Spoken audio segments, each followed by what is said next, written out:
Welcome, everyone. Thank you so much for joining us for tonight's Master Gardener program.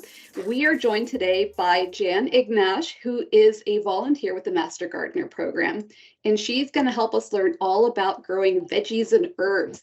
So we're really excited for the program. Jan, welcome. Thank you so much for joining us and bearing with our little technical gremlins. Oh, thank you. And thank you for your assistance in getting me on. So I am going to pop over to this slide here. Those of you who haven't heard me say it yet, definitely get your questions into the chat box as we go along. Jan's got a lot of great information, but if you have any follow-up questions on that, type those into the chat box. We will have a Q&A at the end of the program where we can get into all of those questions.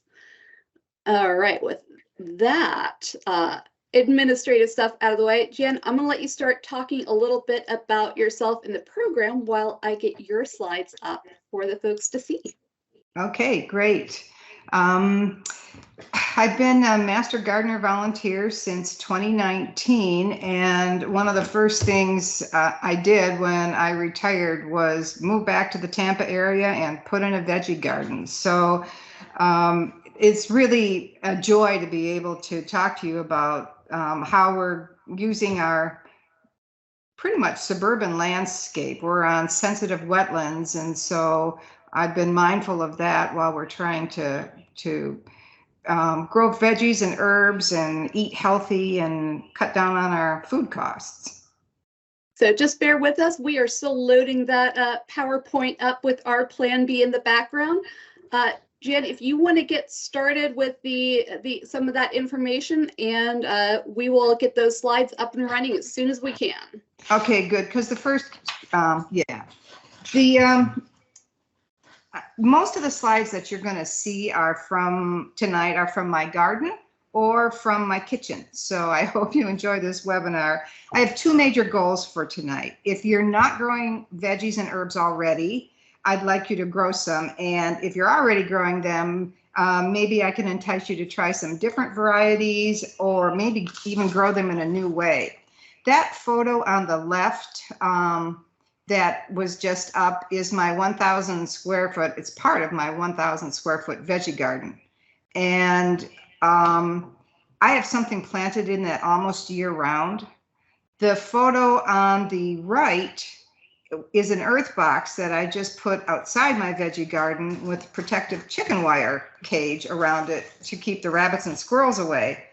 And that had an opening for me to gather lettuce. That one earth box provided enough daily salad grains for me and my husband for the entire winter from December through to April. I just pulled that up.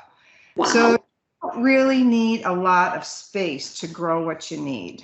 So is the PowerPoint was loading? Is it still loaded? It is up and running, and we have the view of your garden and your beautiful salad box there. Okay, good. So I can't see it. So so I've just moved over to the next one. So if you just give me a next slide, I will pop right over. Okay, great. We're fortunate in Florida to be able to grow veggies year round. We have 3 seasons: spring, summer, and fall. Summer's kind of a misnomer, and I'll go into that. In Tampa and throughout Central Florida, the time for planting is after our frost danger is over, and that's usually around March here. With summer crops, we actually can start planting some of them in February or March when we do spring crops, and some will continue growing into summer. Fall is actually my favorite time to grow veggies and herbs, and I start planting greens and root veggies from seed, usually in September and on into October. I will add a caveat to this and tell you that I often let much of my veggie garden rest in the summer because it's so hot and the pest and disease pressure is higher. And I tend not to use pesticides and fungicides, so that makes it more difficult to have a productive garden.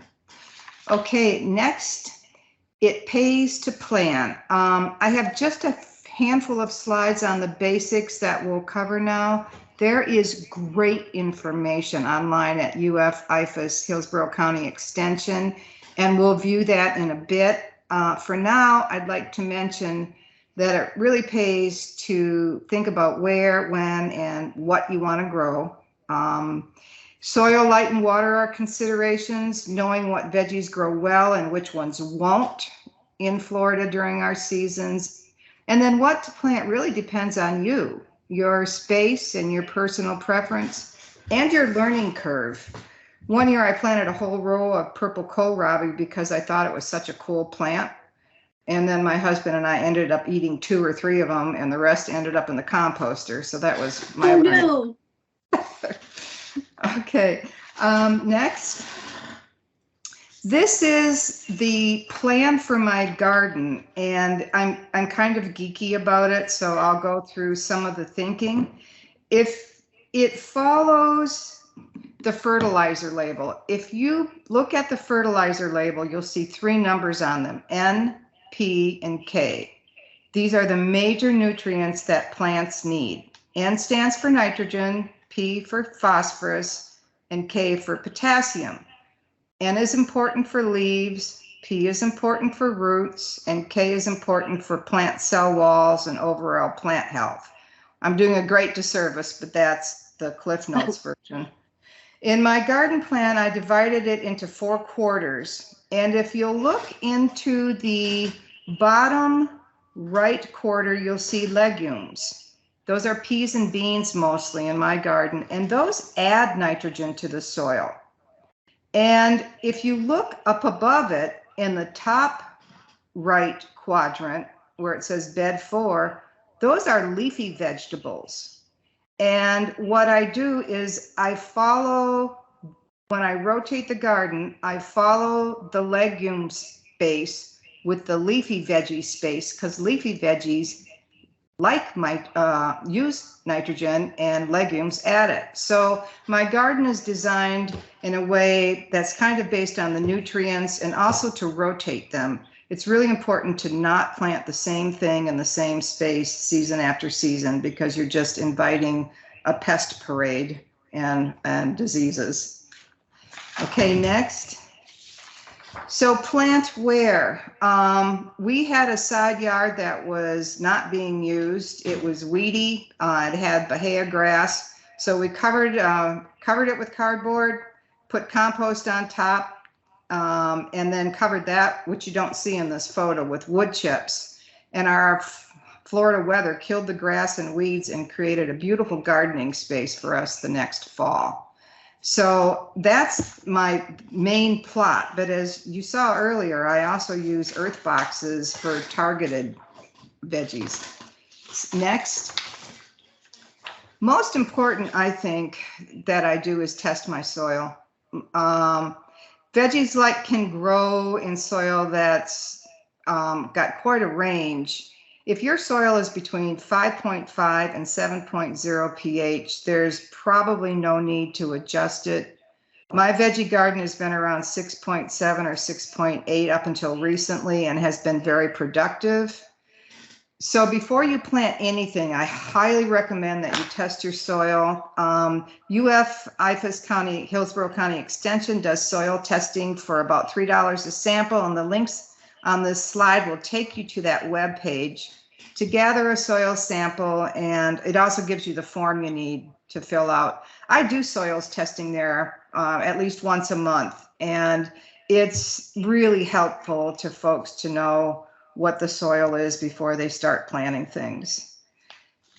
Next, light and rotation. Veggies love full sun.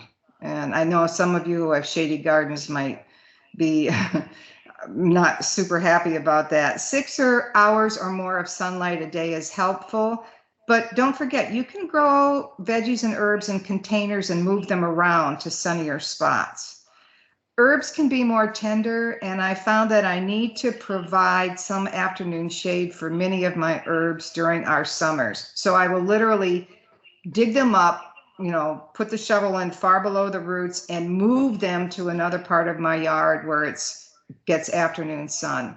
And then I can continue to harvest my herbs for cooking a lot longer. There are apps that you can get that will track the sun on your property at different times of the year, and I've used that. and it's very helpful so that you know, if in April when I want to eat this crop, where's the sun going to be on my yard? The other key point again is to rotate your veggies so that you're not planting in the same spot year after year. Like I said, it's a recipe for a pest parade. Next, water requirements. You don't want to be hauling buckets of water to your veggie garden during the dry season. So think about your water source. If you can put together a drip system, that's the best because it allows slow, steady water, which the roots can absorb better. You can also use rain barrels to collect water. The county extension has regular workshops on both irrigation systems and using rain barrels. I've attended both and found them very useful. This is a photo of my rain barrel. I broke my toe late one spring and had difficulty walking, so I had a lot of time to paint my rain barrel. It turned out so pretty. Thank you. I had a lot of time. Okay, next slide. Okay, this is probably the most important thing I'm going to tell you after testing the soil. We strongly recommend that you consult the Florida Vegetable Gardening Guide. It has information on planting dates for us in Central Florida, as well as North and South, and planting depth, planting spaces between rows, between each plant, the varieties of each veggie that are recommended to grow well in Florida, how many days it takes for the seeds to germinate, how many days to harvest, and so on. It's really important on those links to scroll down to the end of that page because there are two tables there. One is for all those points that I just mentioned. And the second table is for, it's the varieties that do well here in Florida. For example, for bush beans, there's Contender and there's some others listed that we know do really well. Some varieties that you can get in some of the stores, they're kind of marketed for the national market.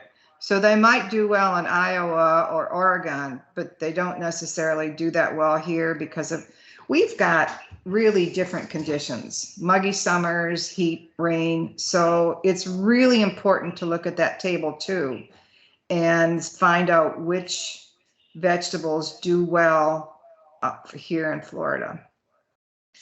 Okay, next. We have these garden calendars on what to plant by month for Central Florida. There's also these calendars for North and South Florida. And there's one for veggies as well as flowers and other annuals. For the veggies, what you see is the month of May, and we're transitioning now into summer. So there's not as many veggies listed, which is okay. This gives you time to plan your fall garden. Our weather is already quite hot, so there's a handful of veggies that will do well. Boniato is one of the ones listed. That's a relative of the sweet potato. It's white and it's got a fluffier texture and it does really well here. Okra and southern peas are some of the other ones that are listed. So again, consult this month-by-month gardening guide, especially if you're thinking about planting anything right now, because some things it's just going to be too hot. Okay, next. All right, now I'm going to go into the 4 different groups, legume, leaf, root, and fruit veggies, and talk a little bit about each one of those. Next. Beans are in the legume family, and it actually has 2 growing seasons. Some veggies do that here in Central Florida. Beans are one of those crops. You can plant 2 crops of bush, pole, and lima beans here in the Tampa area. February to April for spring planting and August to September for fall planting. I like to trellis pole beans because they love to climb. It's a space saver and it looks pretty and it makes them easier to pick. One word of caution, put your trellis in the ground before you sow your seeds. because beans have a weak root system, and once they pop up and then you put your trellis in afterwards, you might be disturbing their little roots, and they don't like that. Okay, next slide. Peas. You can plant 2 crops of peas here in Central Florida again, but they have to be different varieties. You can plant English peas or snow peas November through February, and these you have to plant a little later in the fall. They really are cool season veggies. You can grow southern peas. You can start as early as February, although I usually wait through to the summer months. Again, consult that Florida Vegetable Gardening Guide for the varieties that grow well. That is so important. Next, fruiting veggies. Everybody loves tomatoes, it seems, and I plant them every year. One caveat with these is watch out for pests. These tend to be warmer season veggies, and the pest pressure goes up when the weather is warmer. Again, I tend not to use pesticides in my garden, so I have to scout my garden almost every day. And some pests are best seen at dusk or in the evening. I've been out there with a flashlight sometimes looking around for the little buggers that are eating my crops. Diseases too. Diseases will go up when the rainy seasons start. So your fruiting veggies, tomatoes, peppers, cucumbers, Seminole pumpkins, squashes, zucchini, and eggplant, they do well for us in the warm season, but you really do have to watch them. Okay, next. Tomatoes, very important to choose varieties that do well here in Florida. The Better Boy, Celebrity, and Amelia are some of the recommended varieties. There are also some heirloom varieties that are a lot of fun. Cherokee Purple, Green Zebra. There's even one called Mortgage Lifter. And it's fun to try some of these heirloom varieties as well. In the hotter months, you really need to watch and pick a heat-tolerant cultivar like Heat Wave 2. Cherry tomatoes do well here, and they'll set fruit in the heat, including the variety called Sweet 100, which a lot of people seem to know about. But the bigger tomatoes will stop doing well once the nighttime temperatures are consistently in the 70s, and if they're above 80, you can kind of forget it. So you plant your tomatoes between January and April. Again, watch your frost dates. They're frost sensitive, and one year I jumped the gun a little and they really got hit and I had to replant. You can also plant them in containers and move them around or cover them up. I have frost covers. Containers are nice because you can, if the sun moves on your property, you can move them to a sunnier spot once the weather warms up too. Okay, next slide on peppers. These are also a good warm season crop. I have some fruiting in the garden right now. You can start them from seed, and I usually do, but be careful if you direct sow them in the garden, because these little seeds are easily washed away. They're not planted deep at all. And if you water with if the hose water is at all strong or it rains other than a sprinkle, those little seeds can wash away and you end up having to re-sow. A lot of people end up starting them indoors, and then when they're big enough, they transplant them outside. They transplant well. So in addition to the popular sweet bell peppers and the more available hot peppers like the jalapenos, there are many specialty varieties that do well here. Cherry bomb, Hungarian hot wax, big chili too, the Thai chilies, long cayenne, habanero. So it's kind of fun to try different ones depending upon what your heat index tolerance is. Okay, cucumbers. I just pulled up the last of my cucumber vines a couple days ago. I love cucumbers.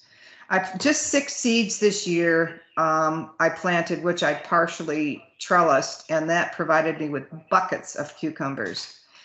Cucumbers don't like to be flooded, but they do need frequent watering. They've got high water content, and they also have large, thin leaves, which means those leaves dry out faster than thick-leaved plants do. So And with fruiting crops like cucumbers, be careful not to over fertilize. You end up with too much nitrogen in the soil, beautiful leaves, and no fruit. Cucumbers need pollinators too. So if they're not setting fruit, it could be because there's not enough bees and pollinators in your area to help those flowers set fruit. I plant nasturtiums and flowering ground covers all around my veggie garden to attract the bees and the other pollinators. And nasturtiums bloom earlier than some of my spring crops, so the bees are already there when I'm planting some of these fruiting crops. One caution with cucumbers, squash, and melons: scout your garden frequently.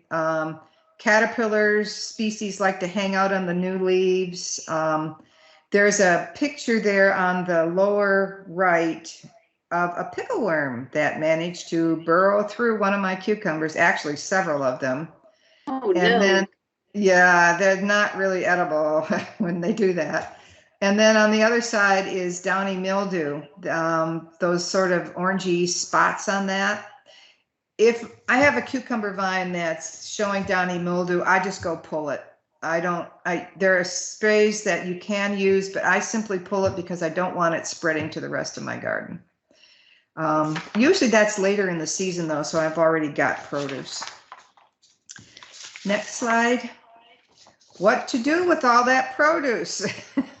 So I entitled this webinar Growing Veggies and Herbs from Garden to Table because of course we want to eat the fruits of our labor, but it's kind of important to give some thought to what you're going to do with all that produce once it ripens all at once. So if you'd like to can or preserve food, that's an option. There are the online courses, and I don't know if they still have them, but there used to be in-person classes too at Extension for canning and preserving. I was going to check that and I forgot to do that. But I actually only started canning a couple years ago, and I was surprised at the fact that in a couple hours I can can a whole gallon and a half of cucumbers, and I've got sweet pickles that my husband and I can eat for months. Okay, next slide. Pumpkins, many varieties do well here. I love those small, sweet Seminole pumpkins. They are great for cooking. This was a staple of the Florida Native Americans. The first European settlers to see Florida Native Americans were astonished because they thought the Native Americans were growing pumpkins in the trees. The vines would climb up the trees and the fruit would hang over the vine, and so it looked like they were growing in the trees, but it was actually vines that were climbing. These pumpkins will sprawl. They need a lot of room, but they're these little Seminole pumpkins. They're nice and sweet. They're not as susceptible to heat and humidity, and they're resistant to powdery mildew. Great flavor, and they store well. That's a picture of me. You can actually see me and what I look like. I got 50 pumpkins out of the garden that one year, and I could store them in my garage from December through about May. They'll keep about 6 months in a cooler or shaded place. Next slide, please. And this is what you can do with those pumpkins. Anything that calls for squash, you can use a Seminole pumpkin. Here's a kale squash lasagna and a pumpkin pie that I made around Thanksgiving from my Seminole pumpkins.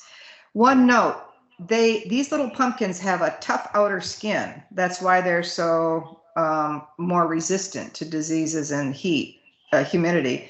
So I pop them in the microwave for 1 or 2 minutes to soften the skin, and then take them out, let them cool a bit, and use a potato peeler to remove the skin. And then I can cut the pumpkin in half, remove the pulp, and then I can get at the flesh, and then I save the seeds for roasting. Next slide, squashes. Like beans, there's 2 seasons for squashes here in Central Florida. Winter squashes like butternut and acorn, you plant from January through April, and you can plant again in August through September. They've got hard rinds, and they'll keep for up to 6 months. That includes those pumpkins.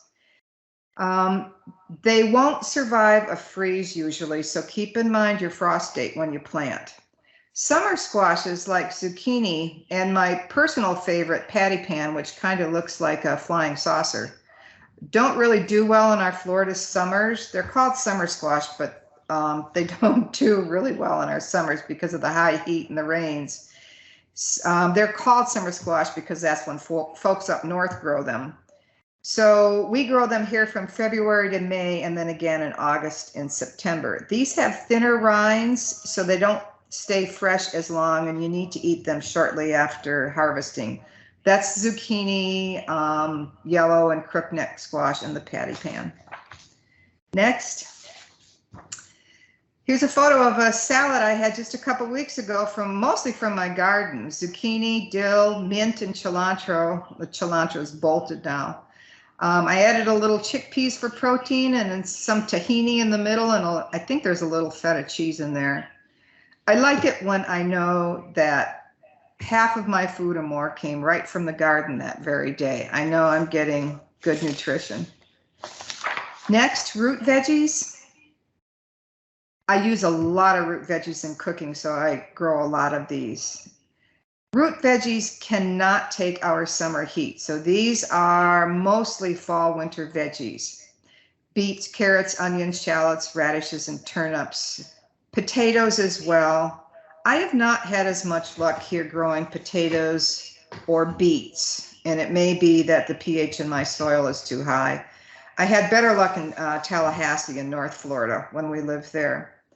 But radishes and carrots, onions and shallots have been wonderful. For onions, I plant about 70 of the big sweet onions, starts in October.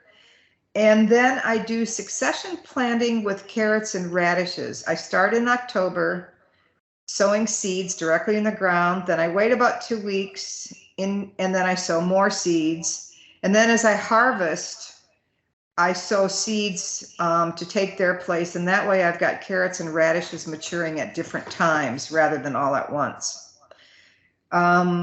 Sweet potatoes are a root vegetable that does do well in the summer heat. I actually use it as a cover crop in my garden during the summer because soil does not like to be exposed to the elements. It's best if you keep your soil covered. It's more productive. I do not like to leave my ground empty without any cover. So I use these sweet potatoes now as a cover crop, as well as I use daikon radishes and mustard greens sometimes too. So boniato, as I mentioned earlier, will grow well in our summers. It's a relative of the sweet potato, and it's got a nice fluffy texture. Next, a little bit about onions, shallots, and garlic. Some of the best known sweet onions are Vidalias, and those are grown in a specific 20-county region in Georgia. I had trouble finding them this year, so I ended up ordering my sets from a place in Texas. Some of the stores here will carry onion sets, but I was not Johnny on the spot, and they were all gone by the time I went looking for them. So you plant your onions from September through December in a sunny spot. You can grow them from seed, but it takes a lot longer. So I use onion sets, and they're ready in 4 to 5 months. Check to see when the tops are about a quarter of the tops have fallen over, and that's about the time you can start harvesting. I put a complete fertilizer down in between the rows. I dig a trench about 4 inches deep, 4 inches wide, in between my onion rows, and then I put the fertilizer down in that, and then I use the dirt from the trench on either side to fold back over on the fertilizer, and that seems to work really well for my onions. I have had great onion crops the last couple years. Carrots, easy to grow from seed. They do need water. You got to keep water on them.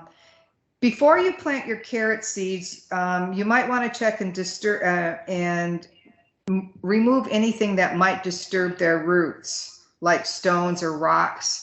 If you look at that one carrot in the middle, see it's got kind of a split root.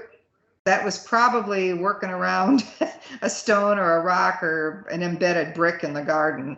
It could have been nematode damage too.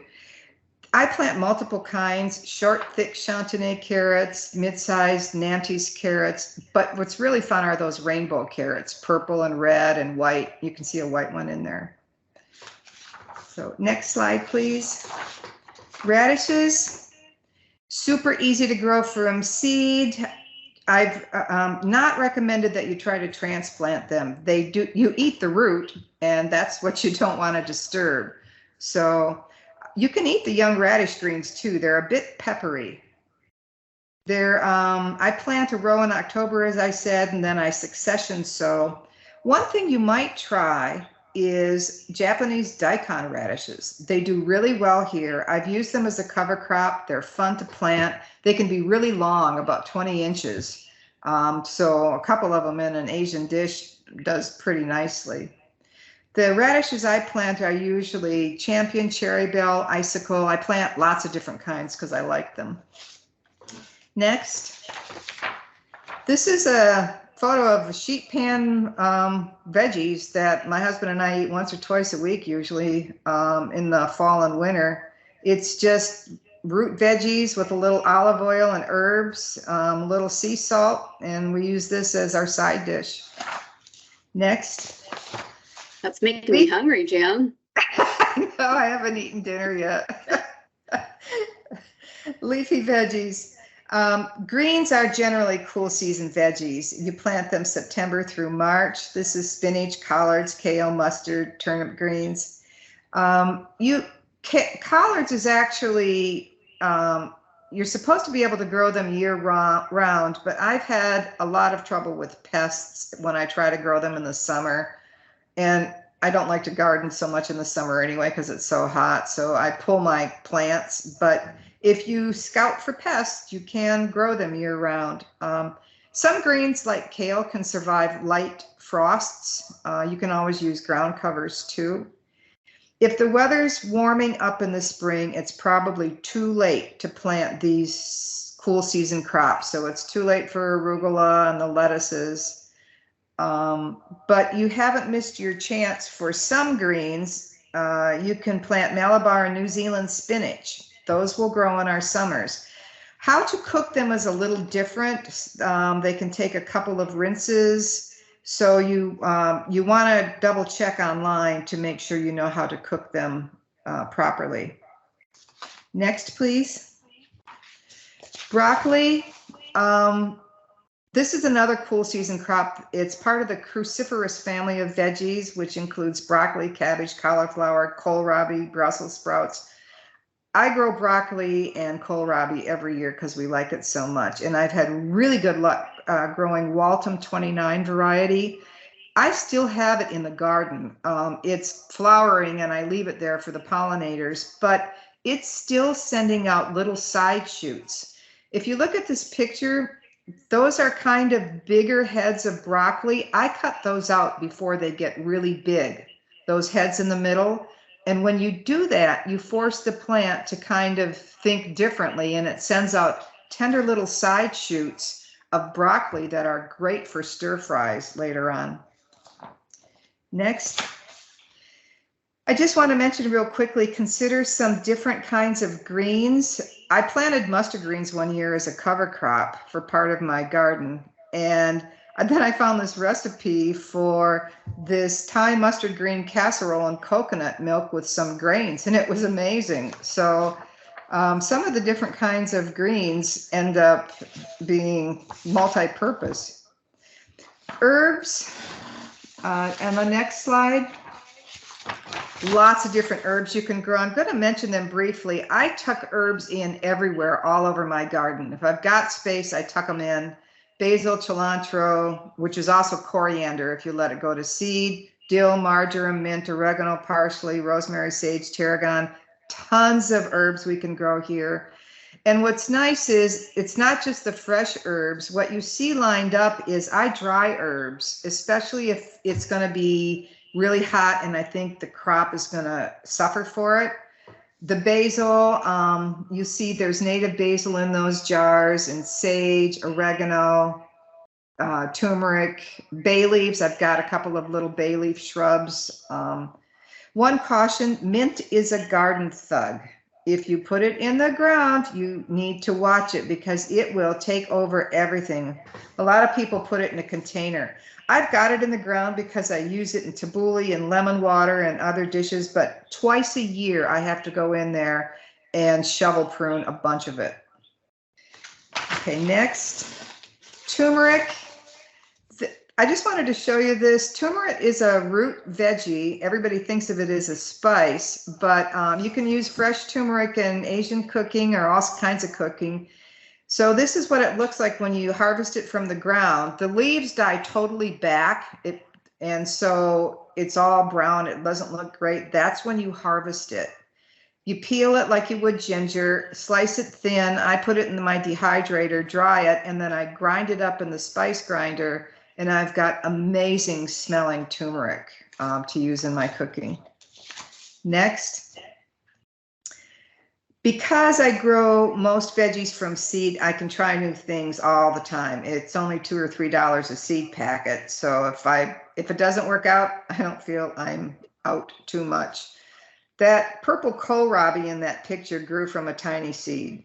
And it provides great crunch in salad. It's a wonderful roasted veggie. That ended up being a real revelation. I didn't think I would like it. I grew it because I thought it was a cool plant, and we ended up really liking it. Next, just a quick plug to not leave your ground bare in your veggie garden. Try using some cover crops, maybe some cover crops you can harvest, like sweet potatoes. Next, I just wanted to end with a photo of a garden to table lunch at my house last fall. This was a mixed green salad with sweet cherry tomatoes and curried pumpkin soup with roasted pumpkin seeds. Almost everything in there came from the garden and was grown from seed. So that's my veggie garden, and I'm hoping everybody is now excited and hungry. I know I am. Oh, those pictures were so tasty looking, Jan. Oh my goodness. Oh, thank you. So up on the screen here in the background, I've got a QR code, and that will link you back to the Master Gardeners, their website. That's their main page, and it has links to all of their social media and their blogs, and of course all those great resources that Jan was talking about. I know I have a lot of those bookmarked for myself, especially the charts with the time frames on it. Those are always super helpful. Yes, I consult those all the time because you can't keep all that in your head. Oh yeah. So yeah, those are very helpful, and you can find those right on the Master Gardener page. But for the library, so you know we love to plug books. hcplc.org/ebooks. I picked these two because they're nice books to get you started, and they're ebooks. So if you don't have time to run into the library and you want to look up some ideas about growing veggies, maybe from scraps, pick these two books, check them out. The first one is just Regrow Your Veggies. I love the abundance of salads and stuff that we can just regrow from, you know, bits and pieces that we bought at the grocery store and just stick it in the dirt and regrow it some more. And then the other one is Gardening for Everyone. So check out both of those. They're both available on Libby. So find those there. I've got our contact slide up in the background. Folks, if you have not yet typed in your questions, I know we've got a couple of them already ready to go, but if you have not typed your questions in yet, go ahead and get those typed into our chat box, and we will definitely get to them for this Q&A. I'm also adding a quick link to our program survey in here, so if you don't mind, whenever you get ready to leave, fill that out for me. Let us know how we're doing.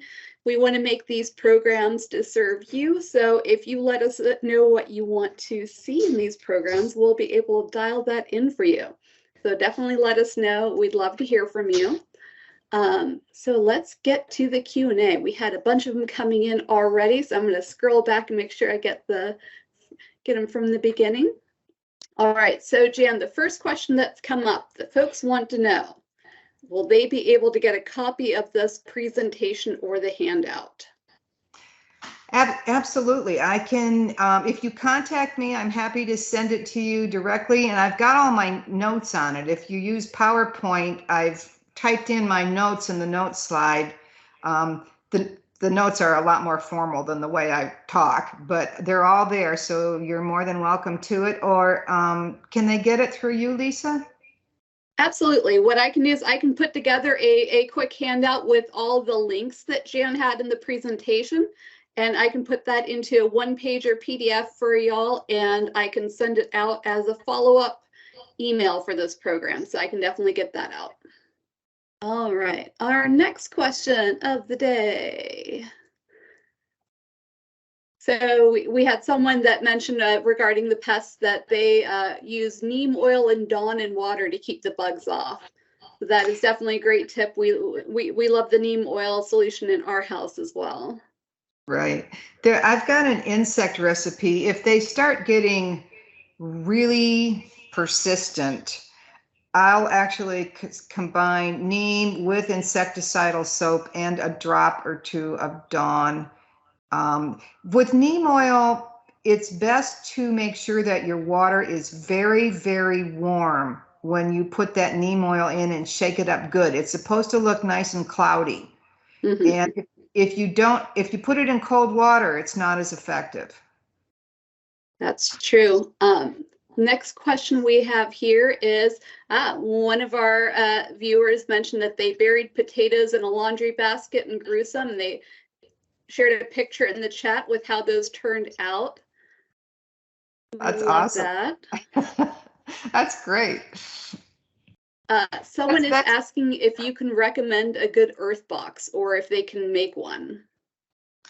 You can probably make one. There's a Earthbox company, and I think there's a warehouse or headquarters. It's kind of in the Brandon area, I'm pretty sure.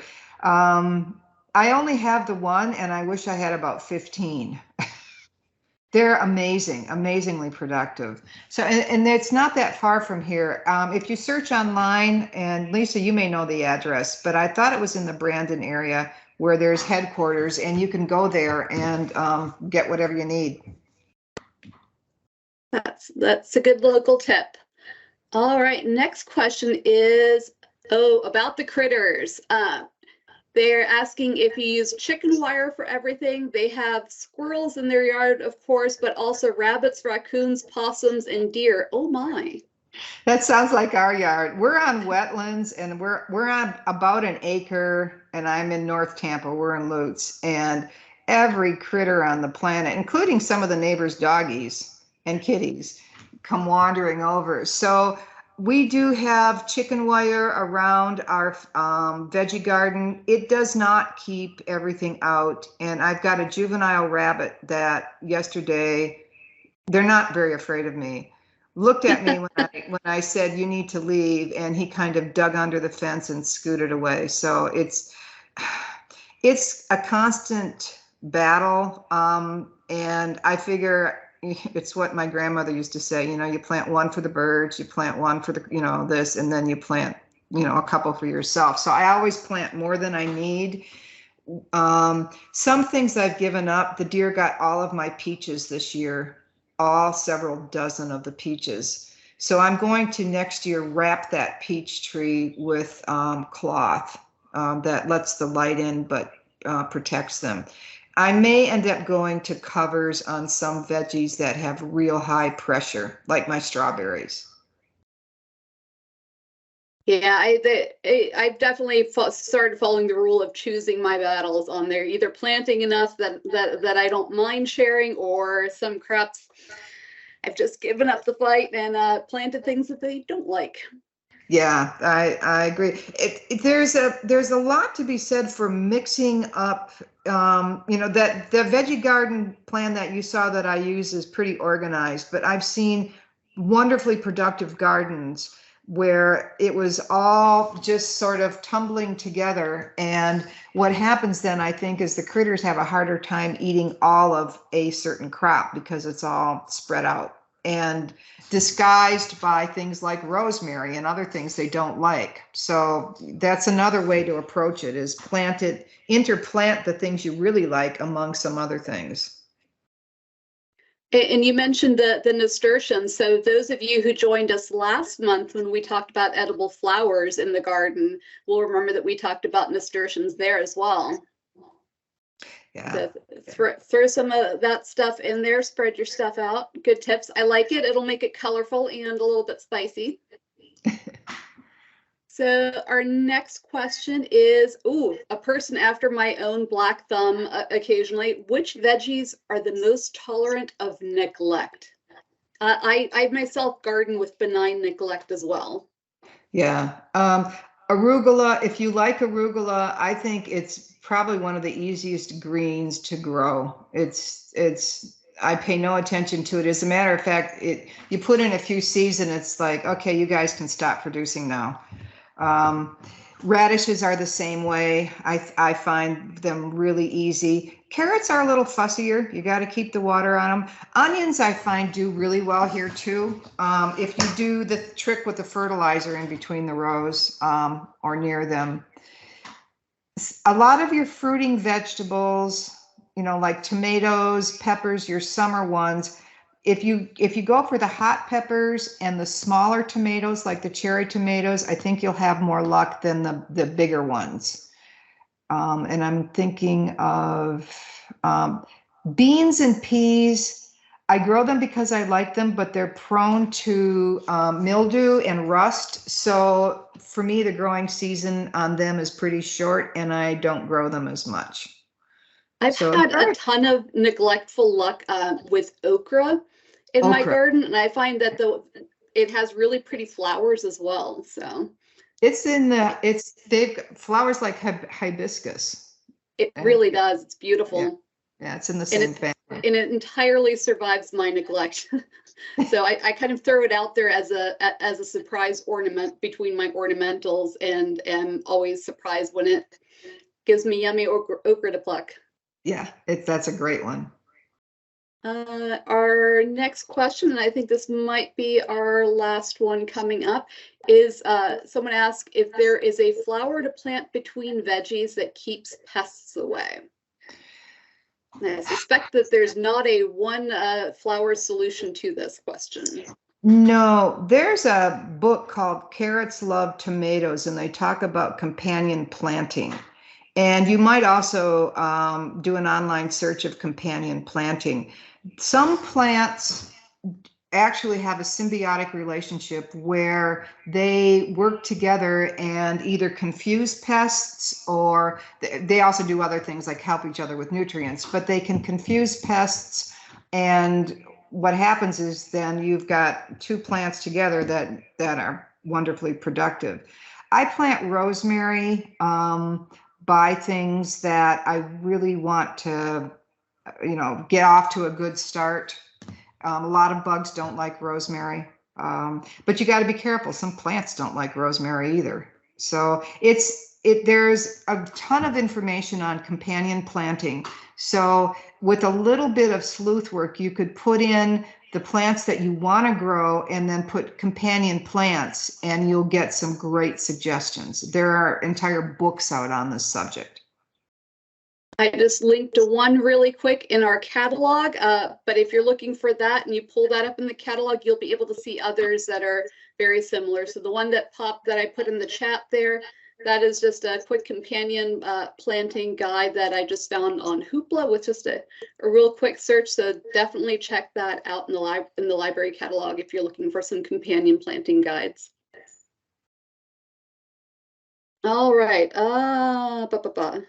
All right, for real this time, the last question. They live near a cypress swamp and wonder if there are any particular concerns they should have regarding insects or varmints. So, yeah, we're on wetlands, sensitive wetlands too. How do you mean concerns? Do you mean like harming them or them eating your crops?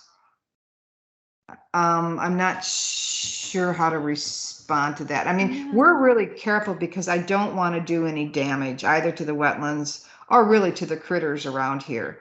But I also don't want them eating my crops.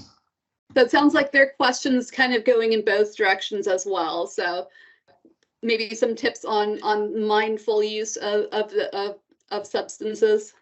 Yeah, netting, for example. I put bird netting over my strawberries once, and I did a huge search online to make sure that it was a critter safe netting, that they wouldn't get caught. And what happened is a black racer ended up getting caught and killing itself. No. In the netting. It just got tangled up in there. And I felt horrible because black racers on my property help keep some of the more threatening poisonous snakes away, and I really kind of want them around. So it's really important to do your homework if you're going to use any sort of shielding of your plants, so that you don't end up inadvertently harming the critters. All right, folks, thank you all so much for joining us. Jan, thank you so much for all these great tips and questions. For the folks in attendance, I'll send a follow-up email in the coming days that'll have the links to the resources Jan had in her program, so that you can have those in a quick, easy-to-go cheat sheet. Thank you all so much for joining us. Thank you again, Jan. Thank you, Lisa. Have a good evening, everyone. Thank you.